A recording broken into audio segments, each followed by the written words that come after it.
So my friend Dave, he's very anxious about money. I mean, Matt, like everything costs a lot, right? So each time we're having a Zoom meeting, the budget is always on the agenda. I mean, he tracks everything and yet he still feels like he can't really get ahead. It's always like one more, expense coming in, one more unknown thing that keeps cropping up. But together, my friend, we found a system that's going to help. Hey, it's Matt Robison, Financial Life Planning, with our guru, resident expert, Mike Morton. Mike, that is a fascinating story, and boy, do I feel it. I mean, I don't know. Is this like the story of our time that everyone's feeling this anxiety? How commonplace is this anxiety that your friend Dave is feeling? Yeah. I mean, it's not only like the expenses, Matt, and the budgeting, right? We can just apply this to our life as well. How chaotic is your, the time and attention and your money, just everything coming and going. It seems like, don't we all just kind of yearn for 40 or 50 years ago? Wasn't it like a quieter time? I feel like what you're suggesting is we need to make America something again. And I'm not sure what that thing is. Something. Something. No, not that. Well, but that very specific feeling that Dave is describing where I can't get ahead, it feels like, hold on, everything costs so much. I'm not hitting it's not even about hitting financial goals. It's just, I don't even care about the long-term financial goals. What I care about, what's the stress point for me is I just look at people going off on vacations. It's like, oh yeah, we decided, school break. We're just hitting Key West for a few days. And I'm like, what are you doing? How many drugs are you selling out of your basement? How's your meth lab going, guys? Because for us, it's like we earn good salaries and it just feels like we're running in place. It's like that horrible dream that everyone has where you're sprinting as hard as you can and you're stuck in the same place. Does everyone feel this way? How come everyone else can afford vacations? I don't understand. Exactly. You know what it is too? Actually, it made me think of two things. One, the expenses on this, this episode is kind of focused on the expenses and the unexpected expenses, and that can lead to a lot of anxiety. So it could be your vacation, like, hey, we want to take a vacation, and then you click the buttons, you buy some tickets and stuff, and then you're like, what? I just blew a hole in my budget. How am I gonna get this back? That's one thing. But then let me take a tangent for a sec, because your running in place metaphor actually reminds me of another part of this story with Dave. It's funny you should say that. He often would say to me every time we're getting together, like, I feel like I'm not getting ahead, like I'm running in place. Right. It's exactly what he says to me. And so I'll make this. And you said, cut down on your treadmill. That's workout. Right. Stop with the treadmill. Go outside. Yeah. Try. Yeah. Do you want to meet some people? Okay. So that's a joke for another time. So here's actually a total different tangent though. It's, we talked about his net worth and looking at those graphs rather than the yearly budget graph. And so when we went back 2, 3, 4 years and looked at how much are you worth, your net worth, remember, is all of your accounts, everything you own, all of your accounts plus your house minus everything you owe. So your mortgage, any other debts. And it's one single number. And I track this for my clients each year. And then this is a perfect example with Dave. It's like, yes, I understand, Dave. It feels like you're running in place. Every time we talk, it feels like we're not getting ahead. But hold on a sec. Let me show you. Your net worth has almost doubled in the last 4 to 5 years that we've been working together. That's very meta, because I feel like I know where you're going with this, but that's as just a psychological piece. Let's just deal with this piece of it. That's helpful to me because, the same darn thing just happened to me. So almost back to back, I'm having a conversation with my wife about, we want to turn every summer, we do a small family trip at the beginning of the summer, just our family. Usually we keep it real low key, we go one state over and we get a Verbo and we hang out on a lake. It's seriously, it's hey kids, go jump in the lake. They're like, can we do something? We're like, no, there's a lake. This is what we're doing. Anyway, this is kind of the level we're talking about a family vacation. We're like, all right, let's take it up a notch. Let's take a road trip this year. And we're going to go to Pennsylvania. Ooh, I know. Right. It's like Monaco and Monte Carlo all rolled into one.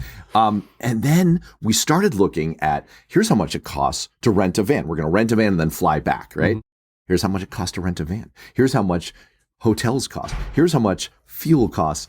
Here's how much, and it started adding up. We're like, well, let's not do this. Like with this, just doing this exercise makes us feel poor.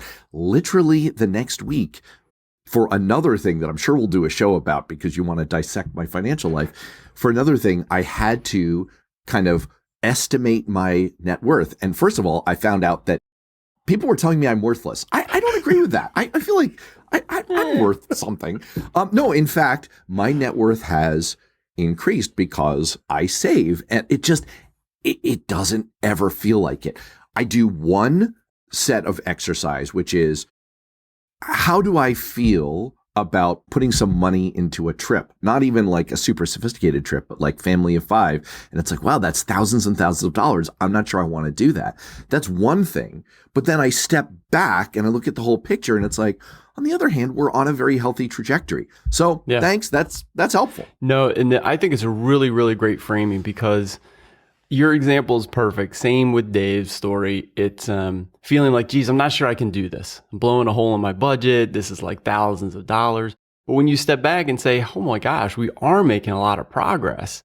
Stock market continues to go up and to the right. My house is worth a little bit more. I'm paying down those debts, the student loans, the mortgages are going down.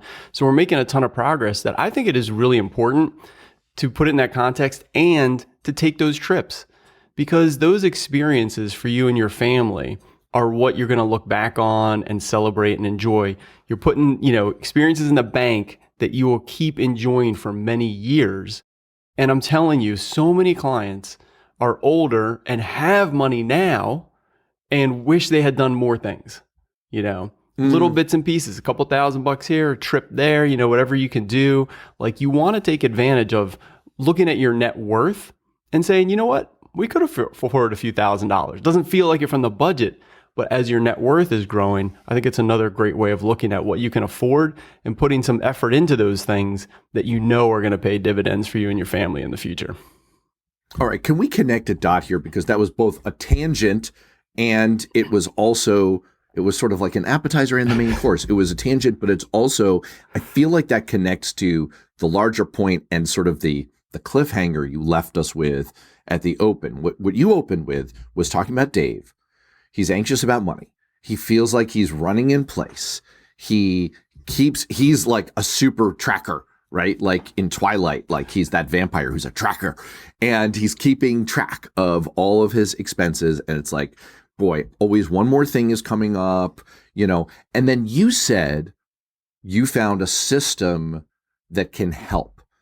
So we left that dangling participle out there. And again, I feel like this connects to our little tangent just now. What helps besides reminding him to look at the big picture? Yeah. So the specific issue is he's got his expenses and monthly budget kind of nailed down, right? So, and he can predict that. And so he's got it all written and he's tracking. And it's like, hey, man, we should be able to save, $10,000 or $20,000 by the end of the year, based on this monthly budget and the salaries. Okay. But then what happens is every couple of months, something comes in that is expected, but the timing is not monthly. All right. So it's a bill. It's like paying your annual life insurance premium. It could be $1,000. So boom, $1,000 shows up and you're like, I got this big bill this month. I got to pay off the credit card. If you want to save for your IRA contributions, we're at this time of year. I'm often working with clients. Hey, let's put that money in the tax-free bucket. And it's like, oh, geez, that's $6,000. It's like, where am I getting that money from? Kids' summer camps, come up randomly. Summer camps. Right? And so it's what like thousands of dollars that show up. Again, you knew you were going to pay for them, but you're just chugging along and all of a sudden it's like, boom, $2,500. Wait, I have a hack for this. Okay. What's your hack? Just say, hey kids, there's a lake. Go jump in it. Right. Forget summer camps. No, I mean, we're looking at these expenses ourselves and it's like, it's exactly that. It's every year this comes up and it's not like we're not going to do some camps with the kids, but good gravy. Yeah. So, okay. So you have these expected, you're going to pay for them, but they come ad hoc. So that's what was really killing him. So the system. So he's not going to say, so the feeling he's getting is, I was going to save 10 or 20,000 bucks this year, but death by 1,000 summer camps. That's right. This comes up and this comes up. It's like Oprah, you get an expense, you get a bill and you get a bill. And before you know it, it's like, Mike, I'm not saving that 10 or 20,000 bucks. And that's what makes me feel like I'm treading That's water. right. That's right. So the system is to pre-save for those known expenses and put them into the monthly budget. So now they're in the monthly budget, even though the timing's a little unknown, when exactly the summer camp bills are going to be due, but you make a budget for them. Maybe it's $5,000. And so you save that throughout the year in your monthly budget. Same with your IRA contributions, whatever, these one time, or a couple times throughout a year. You make a small list of them. There's 4 or 5 that we came up with, and you put some dollars next to them and you total it up and divide by 12. And then you save that money each month. And when those bills hit, boom, you've already saved for them. And this helps on 2 fronts. One, you've already got the money set aside. So you can just, or you've already saved that money. So the bill doesn't feel that bad anymore. You're like, oh yeah, great. Fits in the budget. I've got the money right here. But also for Dave, it helps with the monthly budget because he'd be going through like 3 weeks. The 4th week, be like, oh, we got a little bit of extra. We can go out like an extra, dinner this week or whatever, because we had a little extra. But then these one-time bills would just blow that month up, right? So it really helps again with, setting aside so that at the end of the month, oh yeah, great. I do have an extra $50 this month or whatever it is because you've already saved for these one-time costs. You know what you're doing here? You're telling us all, and I feel it, this is going to become the title of the episode. See, you don't need AI. You just need, what am I? I'm not artificial intelligence. I'm like partial intelligence. PI. Right. I'm PI. Matt Robison, PI. Almost like Magnum PI, but less. Yeah. What you're saying basically is adopt the Joker philosophy. There's the scene in The Dark Knight where he's sitting with the prosecutor who will eventually become Two-Face and says, if something happens that's unexpected, everyone freaks out. But if something is according to a plan, it's like, well, that was the plan. And essentially you're saying everything you suggest, you are the Joker, is what I'm trying to tell you. Okay. In every conceivable way, you are the Joker, Mike Morton. But it's kind of, it's true. It's sneakily true, right? Like, and so what you're saying is just do a little mental trick, right? Like just turn what feels unexpected into something that's expected. You're paying the same amount. The same is going in and coming out of your bank account. You just trick yourself into saying, I know about this in advance. It's part of a plan. And therefore, it doesn't feel bad. Yeah, that's exactly right. Except we're also going to do some stuff. So this is not just mental woo-woo. Okay, great. I will think of these differently. But we're going to actually implement this as well so that you get that feeling. You're putting a bomb on a ferry is what you're telling me. That's right. No, in the back of the bus. No, that's Speed, man. Oh. Different movie. Different. Okay, so how do you do this then? How do you implement this? Because I'll tell you what worries me is it's like if I've got to save for this thing, and this thing, it feels like now I've got to have like 7 accounts. I have too many accounts already. Oh yeah, we have to fix your account problem. That's still hanging out there as a participle. So what you do with this is first you gather those expenses. So you can look backwards and just make a guess. Oh, I think it's 3 or 4 things that are hitting my budget once a year. And you just write them down. So have a little sticky note or something, write down 3 or 4 things, put a $ next to them. So this is like a 5-minute task. All right. A couple of items, put a $ next to them. You can do your automatic savings too, your IRA savings, if it's 6,000 or, if you're a couple, 12, 13,000. So put that in there too. Add it up. And now you've got a total figure that you are going to open up just one account, Matt. All right. So I recommend you can just use one additional savings account. Because what we don't want the slush fund. A slush fund. Yeah. An expected cost fund for you're gonna use this throughout the year, but not your everyday, not your monthly stuff. Can I help you with your branding problem? Let's call it the Joker Fund. The Joker Fund. All right. This is the Joker Fund. And yeah, so you can do this anywhere, right? So you got your everyday banking account, but the whole idea is to, just like your 401k savings, 403b savings, you never even see them, right? It's not part of your monthly budget. It's just, so we want to do the same thing. Let's be proactive about it. So whatever you do your banking, they'll let you set up another account. So you can just log in, and you want to, out of your everyday direct deposit, your checking account that you pay your credit cards, you want to open up one other savings account. All right. And you can call it the Joker savings account, the Joker fund. And then each month, take that, you get those 5 things. Each month, set up an automatic transfer from your direct deposit account into that account. And that's it. And that's it. And there you go. Okay, first of all, this Joker fund, this is like in Mean Girls when they're trying to make fetch happen. We're going to make Joker fund happen. Okay.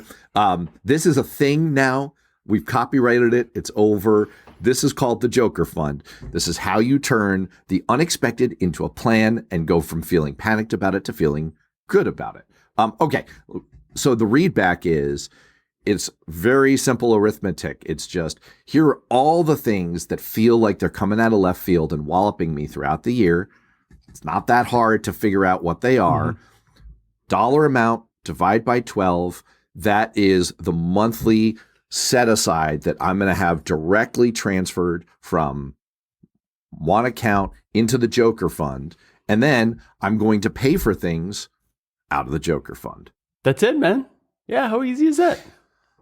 It's really easy.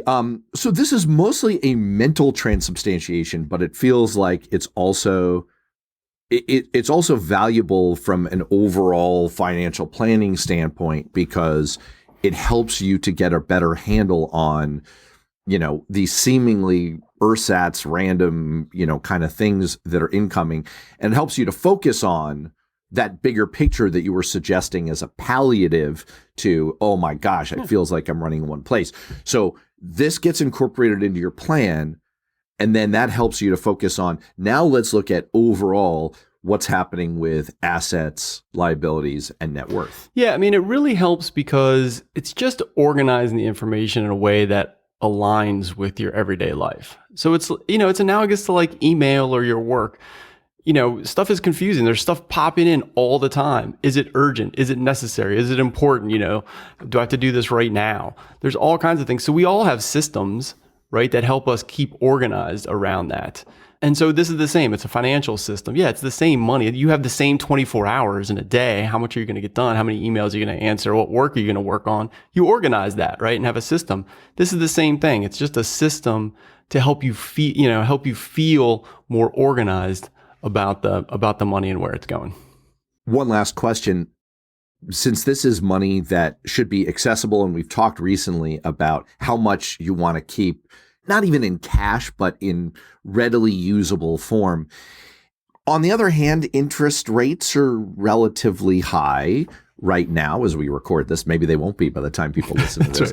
Right. And there are, short-term types of accounts that can earn you a little percent. So you could be talking about putting $10,000, $15,000, $20,000 in the Joker fund, and it might sit there for 6 months. You could get a little interest on that. Is there a particular type of account that you recommend making your Joker fund account? See, now you're getting complicated, Matt. We got to keep it simple, man, or else people aren't going to do it.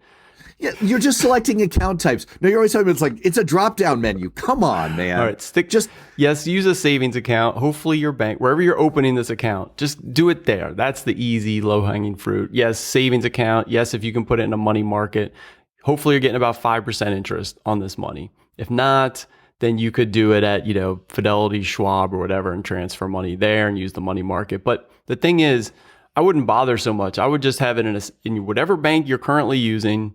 Just open up a new account there. If you can get savings, if you can get some interest, fantastic. But the point is, you are going to be using this money throughout the year. So you are going to be paying out of it. So you probably won't end up with a lot of money there. Now, if you do, that's fantastic. So you get 2 or 3%. Right. If you get 2 or 3% and it's on like $10,000 and you make a couple hundred, great. Yeah. And not even, it's funny when you start, saying the dollars, it's like nothing. It's like $20. You make like $20. So don't worry about it. Yeah. Fair enough. All right. Anything else to cover on Joker funds? We've done some good work here today. We've come up with a whole new term for something. Yeah. I think this is really just a really important way that you can do this. It does take 5 or 10 minutes. All right. It does take a few clicks and stuff and some mental, you've got to, figure it out and sort of track it throughout the year. I think that if you put in the effort, it'll be well worth it. If you have this kind of, these unexpected costs. And the other thing I will say is, even if you have, this is classic for saving goals, right? Like, oh, I want to buy this thing. Let me put away $50 a month, or I use it a lot with clients on vacations. Oh, you want to have a vacation budget? Like, this will work for you, Matt, right? Hey, man, it's going to cost us like $3,000 to do this thing. Well, why don't you just start saving a few $100 every month? You probably won't notice. And then 6-12 months from now, it's like, yeah, we're definitely going on that vacation because I've already got the money. It's right here. And actually, again, we're recording this, not sure when people will listen to it, but we're recording it right around tax time. So this is a particularly good time of year. You've probably just gone through the exercise of going back through your big expenses. Like this always comes up with us. It's like, oh, our property taxes, we paid those bills quarterly. Right? What was that again? And it's not unexpected. It happens every 3 months. Yep. So there you go. All right. We've done good work here today. I feel proud of us.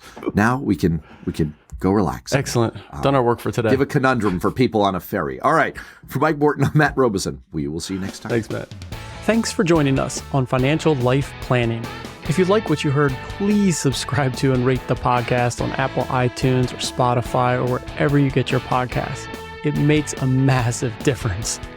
If you have a comment or question, please email me, mike@mortonfa.com. Until next time, thanks for tuning in. This recording is for informational purposes only and should not be considered for investment advice. Opinions expressed are as of the date of recording. Such opinions are subject to change. I cannot guarantee the accuracy or completeness of the data presented here.